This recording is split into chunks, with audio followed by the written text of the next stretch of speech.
And I think you're right on a lot of things because the way I was coming from it was I was always sexually active. I've been sexually active since I was 13, but I think it was a different way that I handled it in college. It was reckless abandonment. Like I didn't care. You know what I mean? It was a certain like I turned it was a certain switch that just I turned it off. That's how I was looking at it. Cause obviously like no, I was not having sex because I was depressed. It was more like the way I was going about it, though, the way I was treating the women at that time and all of that, that's how I was looking at it. And I think even when you think about women and the way that they see men, when you start looking at men as just a means to an end or just an object or something like that, I can see where when you turn off that, when you turn off how you viewing men as somewhat valuable and they just a dick on any given day, that's where I think the problem comes in. Where I can say that there's some type of emotional damage or something like that, and that's kind of how I saw women. It was just Yeah, like see, I would say that it reflected in your treatment of them, right? But I don't think yeah, that the actual yeah, promiscuity was the reflection of your emotional state. It's how you were treating them that was yeah, a reflection of the emotional state that you were in. So again, it's like a lot of these guys say, "Oh, you're having sex with tons of women, you must be depressed, you must have emotional damage." It's like, nah. But if every woman you have sex with, you slapping them. If every woman you have sex with them, you talking to them crazy and dogging them out afterwards. Okay, maybe you have a problem. You know what I mean? But if you're having just healthy, consensual sexual relationships with multiple people. I mean, we live in a generation now where that's kind of normal. yeah. Why, why we why we think about this? So I don't know how many men this transfers to, but I can think of one man specifically. One of my best friends, he was telling me that he did have this problem, and it was hurting him in his ability to have actual relationships because of the way he viewed sex. So I don't know how many, because I had extremely active sex life too, and I don't know if it was trauma related or not, because I don't remember a time there was no trauma. Because I'm like, Mm. that's for my father, my second grade, and then you know what I'm saying, it was quick. So I don't know what that would have been like without any of that. So I can't really make the distinction. Um, but Hink, do you think that Dr. Umar is warranted, or do you think he just throwing theories out there? He just trying to sound smart. I'm having a hard time with this, and the reason I'm having a hard time because it said always. Mm. That's what's tripping me up. Always, I can't agree with that always, but I believe that to be the case because I'm sure some men went through it. Look, I remember uh, I was a Viking after had my heart broken by some girl. I guess clout now I can say it was a woman's fault this time. Uh, who hurt my heart, who broke my heart, who pissed me off, and then I'm like, fuck him. I don't give a damn how I treat him. I guess at the time I was what we consider simping. I was simping at the time. Remember writing a love letter using the lyrics of Tony, Tony, Tony. Uh, she turned me away. She made me feel some type of way. She didn't accept my letter. And like, fuck you, bitch. Became a monster since then. You know, it's one of those things. I guess I was, I was in my emotions. That's how I It's felt. like it's still hitting a little bit, Hank. It's still hitting a little bit. That must be hitting a little Hey, recent. Like, Marcus, I'm having flashbacks just thinking about it. Still You stings, know, huh?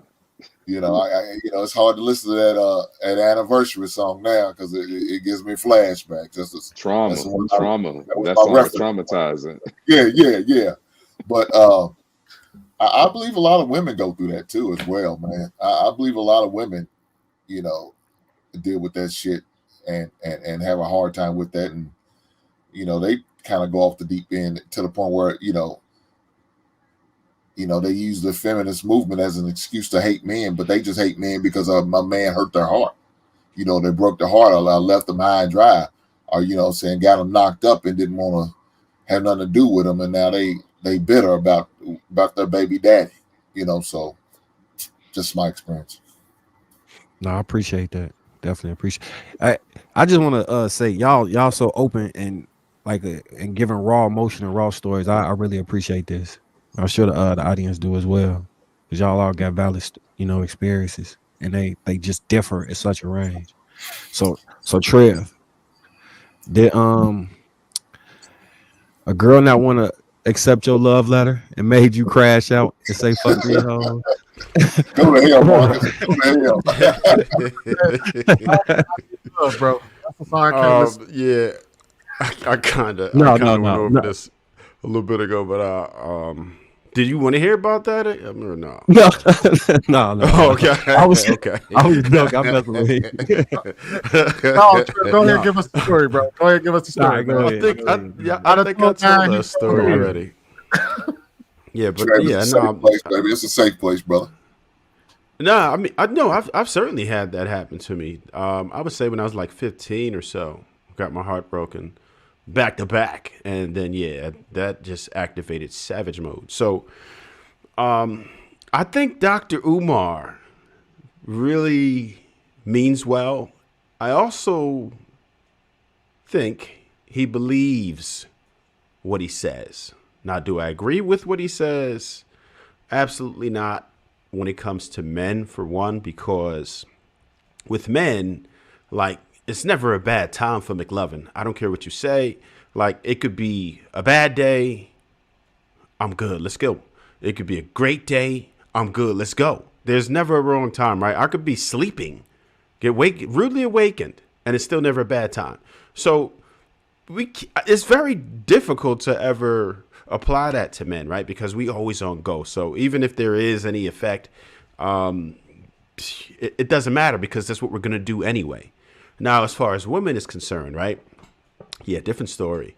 And I'm going to go back to my savage days for a second. So I lived in a major city. I grew up in Newark, New Jersey, right? So I had access to a lot of women, right? So at that point, right, I would even get so bad as I would play a game like, you know what? She probably like a 7 in the bed. She like 8. And I would just have to find out, right? I was looking for women who would probably rate the highest in bed, looking for promiscuity. So I felt like I could spot it out, like right off the rip. And I didn't even know what I was looking for. I didn't know what I was recognizing, but just talking to the women who were in those situations, sometimes I'm like, damn, yeah, she's experienced some trauma. So I could say that maybe I don't know if it's directly related to the trauma, or could it be the fact that households with trauma just have low regulations within their household, and it's like anything goes. So it's confusing to me. But I think there might be something to it as far as a woman, because the one thing that I did find that most of them had in common, who were the most promiscuous, who would give you the least hassle, absolutely had some type of trauma. And like, let's say I know we talked about the strippers a little earlier, right? Almost all of them have had some type of trauma, and you have to figure the mental state that you have to be in to be able to even do that, right? To be able to undress yourself completely in front of strangers and feel comfortable with that. That's a big deal. That's embarrassing. It's a scary experience. So you had to have likely gone through some things to even be able to get to that point, in my opinion. Yeah, I appreciate it. I was trying to get my daughter there. I don't know if y'all just heard her running here screaming. No, we're good. Oh, good. So Trev, so you agree or you don't agree with Umar? Trev, you agree with it on the woman's side? I agree as far as I agree as far as the woman's side. Certainly not the men's side, because it would be nearly impossible to distinguish it, just because we're always on go no matter what, right? And I don't even call men promiscuous.